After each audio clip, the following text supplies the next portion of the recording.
तुम्हीही व्यवस्था बदलेल। कंपनीमध्ये दरमहा 1 लाख रुपये आणि इतर इन्सेंटिव्ह असे वार्षिक 15 लाखाचं पॅकेज देण्याचं आमिष दाखवून एका तरुणीला खोटे जॉब लेटर देऊन फसवणूक केल्याप्रकरणी मार्केट यार्ड पोलिसांनी एकावर गुन्हा दाखल केलाय।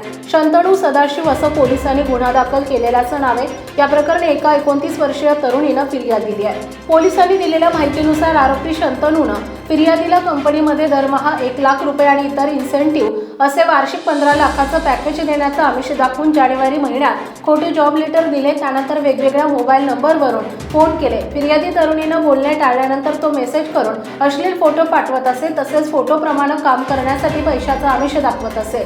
फिर्यादीनं याला विरोध केल्यानंतर तो वारंवार तिचा पाठलाग करून पोलीस तक्रार करण्याची धमकी देत असे। या त्रासाला कंटाळून तरुणीनं त्याच्या विरोधात मार्केट यार्ड पोलीस ठाण्यात फिर्याद दिली आहे। अधिक तपास पोलीस निरीक्षक गुन्हे नवले करीत आहेत। महाराष्ट्र तसेच पिंपरी चिंचवड परिसरातील महत्त्वाच्या आणि ताज्या बातम्या पाहण्यासाठी जय हिंद महाराष्ट्र न्यूज चॅनलला यूट्यूबवर सबस्क्राईब करा आणि बेल आयकॉन प्रेस करा।